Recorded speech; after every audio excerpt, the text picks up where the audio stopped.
Mi nombre es Laura Marcela Triana y a mí me corresponde la arquitectura griega en Historia del Arte y la Arquitectura Antigua de Arquitectura primer semestre. Bueno, para comenzar tenemos que tener muy en claro qué es arquitectura. Y arquitectura es el arte de diseñar y poder construir con mucha creatividad espacios para el bien común y que se sientan cómodas las personas entre esos espacios públicos e incluso privados.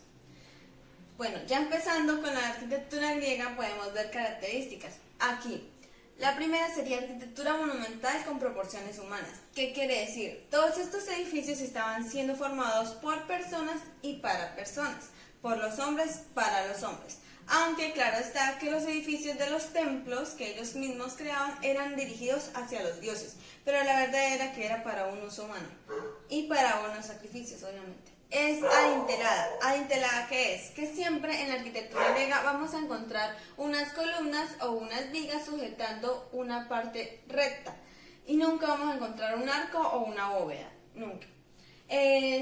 Mantienen un cano perfeccionado. Como ya nos podemos dar cuenta, es realmente muy bella su arquitectura, ya que mantienen el uso de la matemática y la geometría. Por ello, cada cosa que ellos van haciendo está perfectamente contada, perfectamente equilibrada, y nunca vamos a encontrar un desorden, una columna más gruesa que la otra. Siempre todo es perfecto.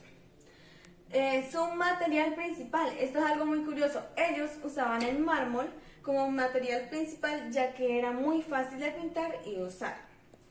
Y su edificación principal eran los templos. Esto ya se conoce desde hace mucho y es que para los griegos los templos eran lo más importante ya que era para sus dioses.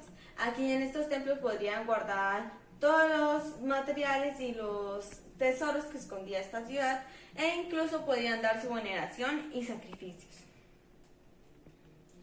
Bueno, hablando de los templos, como es lo más importante para ellos en su arquitectura, podemos observar detenidamente que tienen unos diferentes órdenes y diferentes maneras de estar construidos.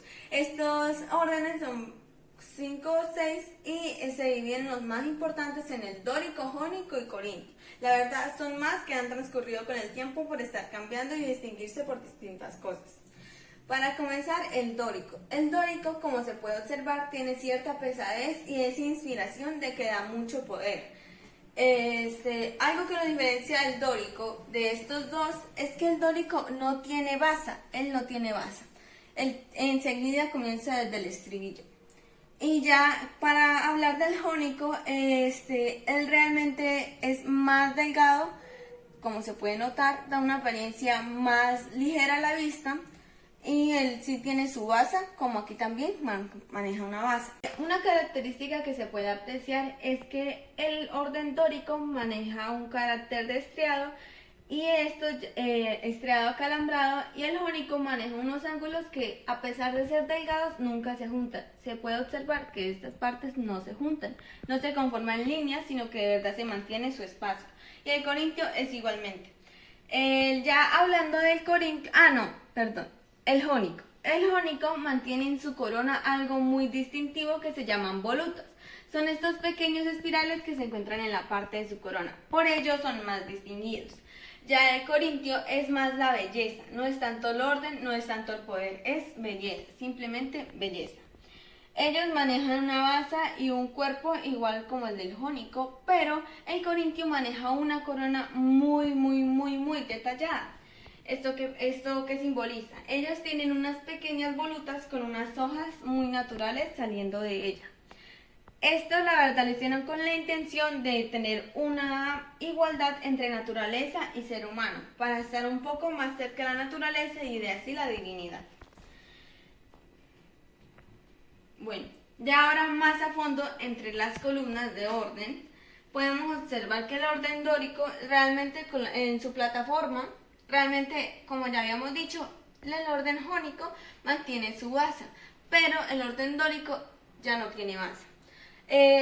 Su columna es realmente muy simple, simplemente va de grueso a pequeño, como se puede observar, y mantiene sus líneas, que estas serían llamadas estrías. Ya en la parte del capitel de su pequeña corona podemos encontrar un abaco, que es el que se comunica directamente con el arquitrabe en la parte pesada, y el equino, que es una pequeña manera de conectar la columna con la parte de abajo. Y tiene un collarino de decoración en la parte de arriba. Siempre tenía el collarino las mismas medidas. El arquitrabe es la parte donde empieza el lado rectangular de nuestro templo. Ya más arriba nos encontramos triglifos. Estos estaban organizados depende de las columnas. Si aquí había una columna, había un triglifo. Si acá había un espacio, había un triglifo. En los espacios que se encontraban los triglifos se llamaban las metopas. Más arriba nosotros encontramos la cornisa. Esta cornisa es simplemente para darle el seguido al frontón, pero en ella se empieza a ver los detalles del techo. Ellos manejaban un doble techo normalmente de terracota. Ya en la parte del frontón podemos ver que es un triángulo. Ahí no se aprecia, pero realmente el frontón es un triángulo que le da una armonía entre los verticales y horizontales. Ya no son verticales y horizontales, sino también diagonales. Este frontón también podría ser usado para las exposiciones de arte y monumentos o momentos históricos que hayan pasado. Los pintaban o simplemente les hacían un poquito de relieve, pero en el dórico se nota que el frontón siempre iba a ser liso. Ya estamos en la cima, y la cima simplemente era el segundo techo que se mantenía, el segundo techo de agua, y la gárgola que se podía encontrar unas veces y otras no. Actualmente muchos de los templos fueron destruidos, por lo tanto no se encontraron muchas gárgolas. En uno que otro sí, pero en la mayoría no. Bueno, pasando para el orden jónico, se puede observar como si estos tienen su plataforma, encima tiene su basa para comunicar el fuste con la basa y la plataforma. El fuste se basa en esta columna que va realmente de un tamaño más grande a uno más pequeño, pero a diferencia del dórico es mucho más disimulado. Ya en su parte de corona o capitel nos encontramos con algo muy distintivo de este mismo, que son sus volutas, como ya habíamos hablado antes. Estas volutas se ven a simple vista y realmente es lo que uno logra diferenciar más fácil lo que es el carácter jónico. Ellas pueden cambiar de tamaño, y algo interesante es que en la esquina, como estamos acá, nos encontramos en la esquina. Esta, en vez de ser así, de este ladito izquierdo se salía un poquito de su dirección para comunicar que era la esquina del templo. Nos encontramos con también estos huevitos que se ven acá, esta forma que está un poquito ovada, y por eso se le llaman ovas. Esta pequeña coronita que está dentro de las volutas. Y ya que en esta parte no se aprecia, pero se mantenía un collar o cordón de perlas.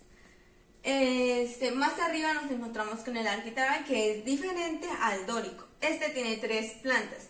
Tiene planta 3, 2 y 1. Esto lo que pasa es que la 3 es más pequeña y la 2 incluso más, y ya la 1 va empezando a agrandarse.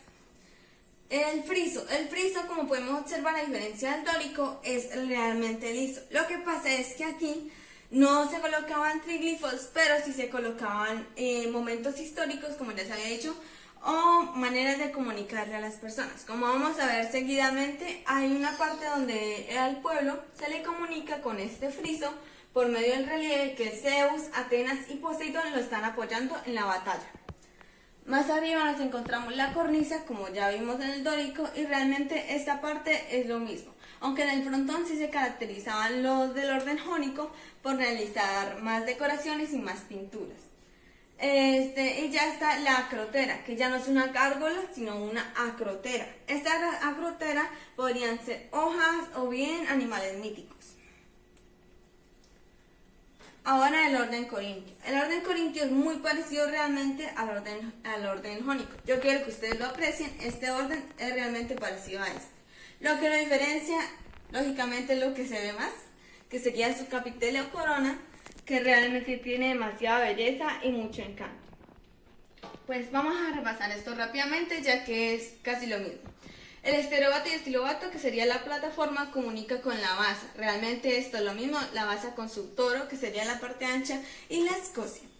Ya en su fuste es realmente el mismo del jónico y se muestra como va disminuyendo su tamaño, pero de manera muy proporcionada y disimulada. Ahora, su capitel. Su capitel, como ya habíamos dicho antes, tiene unas hojas de acanto. Estas hojas serían la naturaleza que comunica que estamos logrando alcanzar, y ya aquí en esta parte simbolizaría el hombre. Y tiene demasiados detalles, como se puede observar, y mantenían en sus hojas pequeñas volutas como las anteriores. Y ya aquí hay unos pequeños espirales que se caracterizaban mucho, pero esas espirales ya no se llamaban espirales ni volutas, se llamaban caulículos, que eran los que estaban aquí, que eran para simbolizar que ya había alcanzado la planta, o sea la naturaleza, su borde final. Están el arquitrabe, que está proporcionado como escalones, pero hacia arriba va aumentando su tamaño. El friso es igualmente liso y se puede tener o relieve o simplemente liso. La cornisa, que comunicaba con el techo de dos aguas, y su frontón, en el que se podía tener las pinturas, o incluso a veces se veía un poquito de relieve. La acrotera también es diferente entre los tres. Esta decoración eran normalmente animales míticos entre combinaciones de personas y animales. Eso también simbolizaba un poquito el hecho de que los hombres eran parte de la naturaleza. Bien, ahora la distribución de columnas la distribución de templos por parte de sus columnas. Aquí podemos ver diferentes tipos de templos. Ahora, el áptero. El templo áptero era un templo que realmente no tenía columnas. Aquí no se puede observar un ejemplo, pero era como si estas dos columnas no estuvieran en el pronaos y en ningún lado. Realmente no existían columnas. El dístilo. El dístilo es el templo que mantiene dos columnas en su frente. Este sería el templo dístilo. El tetrástilo. El tetrástilo es el templo que maneja 4 columnas en la parte de su frente. Y el hexástilo es el templo que maneja 6 columnas en la parte de su frente. Este podría ser un ejemplo. En la parte de su frente se manejan 6 columnas. El octástilo maneja 8 columnas, y aquí podemos ver dos ejemplos. Este que maneja 8 columnas y este igualmente. Estos eran los templos más grandes y normalmente era más usado el octástilo para dar más poder. El decástilo sería de 10 columnas, el dodecástilo sería de 12 columnas. Y luego está el monáptero o tolos, que era llamado a esta base circular. Es una base que va por escalones y llega a la parte de columnas. Tiene 20 columnas y en su centro tiene un nado donde se realizaban la mayoría de actividades ahí. Estos templos también son anfipróstilos. Y anfipróstilo significa que tiene doble columna en la parte del frente y en la parte de atrás. Y el próstilo simplemente trae su columna adelante. Los ejemplos de algunos templos. Ya que los templos eran el lugar donde mayormente se podía observar su arquitectura. Entonces, para comenzar, tenemos el templo dórico de Poseidón, y dórico claramente porque maneja un orden dórico. Podemos observarlo y diferenciar que es un orden dórico por sus triglifos, por su columna, que realmente maneja el poder y tiene una pesadez. Están estriadas, como se puede ver, mantiene unas líneas realmente juntas. Tiene su parte de corona realmente abierta, comunicando con su parte recta. Y aquí se puede observar un poco de que tenía un relieve, pero ya está desgastado. Este templo es hexástilo y períptero. Hexástilo por el hecho de que mantiene 1, 2, 3, 4, 5, 6 columnas. Hexástilo. Y períptero porque aquí mantiene sus 14 columnas. En su construcción se pudo notar que es adintelada, como todas las arquitecturas de la arquitectura griega, valga la redundancia, ya que mantiene unas columnas que mantienen una viga realmente recta. En este caso nosotros no podemos observar por el pasar de los años y por la historia que tuvo, pero mantenía un techo en la parte superior. Era un techo de 2 aguas, como ya sabemos, de terracota. En esta parte podemos ver en vivo y en directo muy bien lo que serían las partes del templo. Está la columna, la parte del friso, y también más arribita se encuentra en esta parte triangular llamada tímpano. En el tímpano, como ya dije antes, se podría ver arquitectura y relieve en esta parte, un poquito de su arte, pero ya realmente está muy mal gastada. Y ya en la parte de aquí arriba, que sería el frontón, estaban intentando hace un tiempo reconstruir. El siguiente, que sería el templo Inantes. Este es un templo realmente pequeño y es muy básico, pero tiene una arquitectura y como da una inspiración muy linda, muy ordenada y tierna, para mi parecer. Es un templo Inantes. El templo fue organizado para la reina de Atenas, ya que en este templo se dejaban las ofrendas y este templo las vigilaba. Realmente después de un tiempo venían a recogerlas para hacer uso de ellas para el pueblo también. Esta se caracteriza por ser un templo con 2 columnas y tener sus paredes organizadas a los lados. Es un pequeño templo, pero mantiene un estilo de Grecia clásica. En sus triglifos, como se puede observar, mantiene un orden dórico, ya se puede ver en las columnas. En los triglifos, como se puede observar, mantiene en los espacios que quedan de ellas unas pequeñas estructuras que serían el relieve que se fue haciendo y este se combinaba con el friso. Algo que podemos notar son estas pequeñas saliditas que aparecen debajo de los triglifos. Estas se llaman gotas y eran bastante usadas. Cada vez que se realizaba un triglifo se realizaban las gotas debajo. Pero esto sirve para también darnos cuenta de lo que yo estaba explicando antes, de que era el espacio y el orden de los triglifos. Para darnos cuenta un poquito del orden que mantenían y de todo estaba cronometrado. Se puede ver que los triglifos están en la columna, en este caso en la pared, en espacio vacío, en la columna espacio vacío y la pared. Se puede observar que mantiene un orden. Bueno. El siguiente templo es el templo de Apolo. Este realmente fue construido en los años 390 a.C. y era uno de los edificios que formaba parte del santuario de Atenas. Este santuario era realmente mucho más grande, pero como ya se ve, este es uno de los más mantenidos que estaban en esto. El templo tiene una manera circular, como ya observamos, y estaba rodeado por su exterior de 20 columnas. Estas pequeñas manchas que se observan aquí es que se tenía un material de piedra gris azulada y un material de mármol. Las manchitas grises sería la piedra gris azulada que se llamaba eleusis. Ya podemos notar que está un poco elevado del suelo normal por unas partes de escalones. Eran realmente muy disimulados los escalones, eran más su función de cumplir con estar más alto la estructura para dar un poquito más de poder y tener esa inspiración de que es algo muy importante.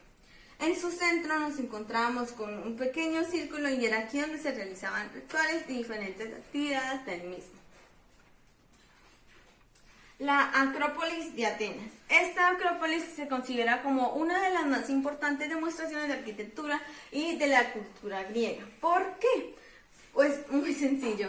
Como podemos notar, está elevado en una montaña. Esto significaba un poco de poder y también daba como representación de la defensa y también realmente funcionaba como un lugar de culto, un lugar donde las personas realmente podrían llegar y comunicarse con su Dios. Se llama Acrópolis de Atenas, fue construida en Atenas para la diosa Atenas, que era su adoración y su protectora. Podemos notar en esta parte cómo sería realmente la antigua Acrópolis, si no hubiera sido atacada con el paso del tiempo. Aquí podemos ver los lugares en los que nos encontramos.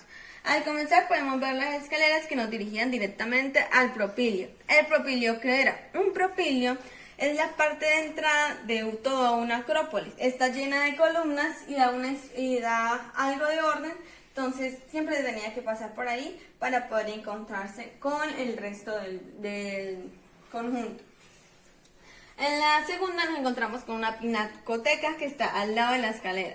Esta pinacoteca era realmente una exposición de arte donde las personas vendían sus pinturas y también se colocaban. Era prácticamente un museo. En esta parte pequeña de acá se puede ver una linda y tierna estructura. Esta partecita era el templo de Atenea Nike, que es el que ya habíamos visto anteriormente, es realmente pequeño. Atenea Nike era un templo para, como ya tiene su nombre, Atena. y pues era un momento de adoración. Entonces, vamos a encontrar la simbología de tener unas escaleras con su propilio, simbolizando el poder, que este propilio era de orden dórico, poder. Esta parte simbolizaba el arte y su sociedad, y esta parte simbolizaba lo glorioso y pues sus dioses. Ellos mantenían cierto equilibrio y mantenían las intenciones para sus visitantes, para que todos observaran el realmente poder. Ya en la parte del Partenón, el Partenón, ¿qué es? El Partenón es todo el templo grande que se puede ver. Este fue construido para sus dioses. Estos dioses, lógicamente, se basaban en Poseidón, Zeus y Atenas, pero estaba principalmente dedicado a Atenas. Como podemos esperar en la parte número 7 que se encuentra aquí, una estatua de Atenas. Y para demostrar su gran importancia. Ya en la parte 6 nos podemos encontrar con una pequeña casa, y esta casa era una casa de arreforas. Eran niñas vírgenes de 6 a 11 años. Bueno, la Atenea Nike. Esta era la pequeña estructura que se encontraba en la Acrópolis de Atenas. Era de la que yo estaba hablando. Es realmente muy hermosa a mi parecer, y conserva su orden. Es de orden jónico, como se puede observar, y aquí se puede observar muy bien cómo las volutas en la parte del frente se mantienen de manera mirando hacia el frente, valga la redundancia, y esta voluta sale un poco, sobresale. Incluso la de atrás se puede observar todavía. Era monáptero, mantenía columnas en la parte delantera y en la parte de atrás. Ella estaba siendo reconstruida, y las manchas que están azulitas son realmente el mismo material que se había usado anteriormente con el tolos de Atenas. Podemos observar, ya como dije antes, de orden jónico, y pues seguidamente este era un lugar donde las personas dejaban también sus ofrendas para la diosa Atenas. Estaba al frente de las escaleras, y al lado del propilio y frente de la pinacoteca.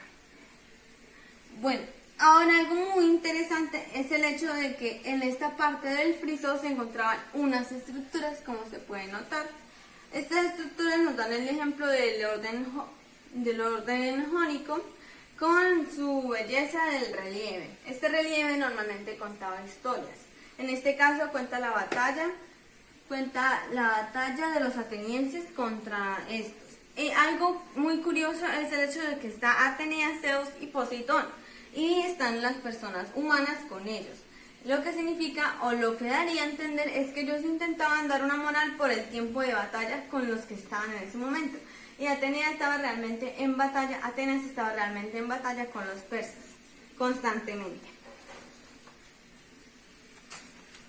El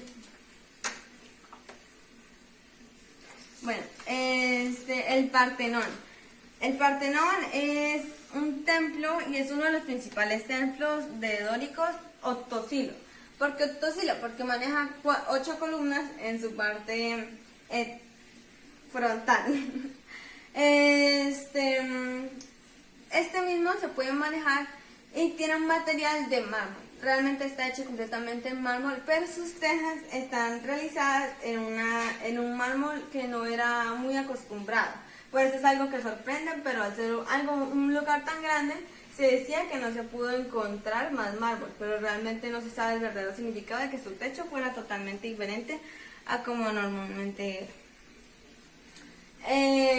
Fue construido en el 447 a.C. y el 432 a.C.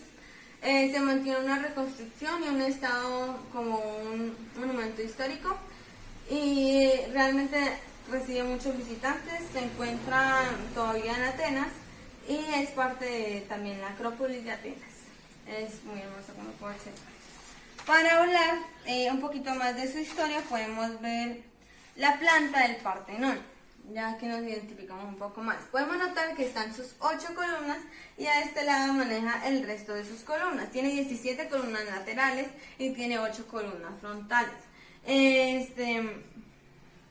Se puede observar que ya aquí en la parte del frente se maneja un orden hexastilo. porque maneja 6 columnas. Y también este templo es monástero porque maneja sus columnas en la parte del frente y en la parte posterior. En la parte del frente está la entrada. En la entrada, en su camino, nos encontramos en esta parte que era Atenas. Era una estructura de Atenas, una escultura. No quedaron rastros de ella. Todo el lugar estaba rodeado por paredes realmente gruesas y dentro de este mismo momento estaba la división de columnas para dar el significado a que teníamos que tener toda nuestra vista y concentración en nuestra diosa Atenas. Aquí se dejaban a veces ofrendas, pero realmente las ofrendas eran dejadas en Atenea Nike. Se dejaban a veces ofrendas y venían a hacer oraciones. Algo que se me saltó decir hace rato es el hecho de que en los templos no se maneja una belleza interior, y por eso es bastante curioso este Partenón, porque él maneja un orden todavía en su interior. Lo que pasa es que los sacrificios realmente eran realizados fuera del templo, por eso manejaban una mayor belleza fuera, porque era donde el espectador iba a estar y donde su Dios los iba a mirar. Ya en la parte posterior nos encontramos 4 columnas. Estas 4 columnas, a diferencia de todas las estructuras, son de orden dórico. Este orden dórico, a diferencia de toda su estructura que es de orden dórico, son de orden jónico. ¿Por qué jónico? Como ya pudimos ver, las dóricas, al demostrar tanta poder, al demostrar tanta pesadez, son muy gruesas. Y las del orden jónico son más delgadas. Por ello, solamente dejaron el espacio para columnas de orden jónico. Aquí, en este espacio de 4 columnas, se guardaban los tesoros de la ciudad. La linterna de Lisícrates. Esta linterna fue más bien no dirigida a los dioses, sino fue erigida en Atenas, cerca de la Acrópolis. Pasa que un hombre ganó un premio de primer lugar en el concurso de teatro sobre el coro de los hombres. Y este hombre se llamaba Evaneto y dio una orden de construir esta linterna en honor a su gran triunfo. Se puede ver cómo tiene una figura circular de circunferencia. Esta circunferencia está platinada y a su lado alrededor se encuentran columnas de orden corintio, y realmente es algo raro porque normalmente el corintio no era muy usado, pero el corintio resaltando la belleza, resaltando el triunfo de este hombre. Es algo muy curioso porque las columnas no están por fuera, sino están realmente incrustadas en la propia circunferencia platinada. Y está elevado en un podium que se puede observar para que sea más fácil de estar a la vista de los demás. Ahora, por último, podemos observar el teatro Epidauro. Este teatro es uno de los más significativos momentos en la historia de la arquitectura griega. ¿Por qué? Porque los griegos empezaron a hacer uso de estos pequeños lugares simplemente para su diversión, pero hoy en día ha ayudado a muchas construcciones, y la lógica que se tenía planeado para esto es algo realmente nos sorprendió. Este teatro está dividido en sus partes. Está por primer lugar el koilon, que son las partes de las gradas donde las personas se iban a sentar. Aquí lo podemos ver mejor y son pequeñas gradas donde las personas se sentaban. Estas iban en manera superior, iban levantándose para que las personas tuvieran un gran campo de visión, y a la vez en esta parte que se llama orchesta, y era donde ocurrían todos los eventos, hacían sacrificios o simplemente teatro. Se podía observar muy bien todo lo que pasaba en cualquiera de estos asientos porque estaban organizados para eso, para en cualquier lugar poder observar bien. Incluso la audición era muy buena, ya que se mantenía retenido el sonido en estas gradas. Ya después están los diasomatos, que sería el espacio que podemos observar. En esta parte podemos observar mucho espacio, y es para que las personas tuvieran mejor movilidad. Y también en medio de las gradas, que serían los koilons, se encuentra espacio para que las personas puedan subir, bajar y organizarse en el lugar que ellas quieran. Estas estructuras son muy significativas porque realmente la mayoría de coliseos y teatros que conocemos están organizados así gracias a la arquitectura griega. El kerkis eran las graderías, todas de por sí, es el conjunto de graderías que se encontraban y estaban organizadas en semicírculo. Ellas tenían un ángulo de 210 grados en manera circular, pero iba abriéndose y volviéndose un poco más recta para tener estas partes de las gradas mayor visibilidad a la orchesta. El esquema. Aquí no se puede observar, entonces vamos a pasar a la siguiente. El esquene es esta estructura de acá. Está elevada 3 veces por encima de la orchesta con partes de madera, y esta orchesta es realmente utilizada por las personas que tenían poder y estaban observando, es realmente estrecha pero es larga, y la parte larga y principal observaba la orchesta. Era para que las personas con más poder pudieran observar la orchesta de manera más cómoda para ellos. Y ya después, por último, nos encontramos un trimer, y este trimer se encontraba en todo el centro de la orchesta. Aquí no se puede observar porque ya estaba siendo retirado, pero en esta parte sí se puede observar claramente que hay una pequeña estructura en el centro de la orchesta. Esta era para darle un honor a Dios. Aquí se realizaban algunos sacrificios, o también el hecho de que en esta también se hacían presentaciones, pero era realmente sagrada. Se dice, por lo que consulten, que era posible quitarla para los actos que se iban a tener después, como coro, teatro, canto, todo el resto, incluso un poco de baile. Pero realmente esta información no es segura, ya que las estructuras no se volvieron a encontrar, pero no dejaban ninguna marca en el suelo. Así que por ello se dice que se pueden retirar y se pueden volver a colocar para el momento en el que se harán los sacrificios. Muchas gracias.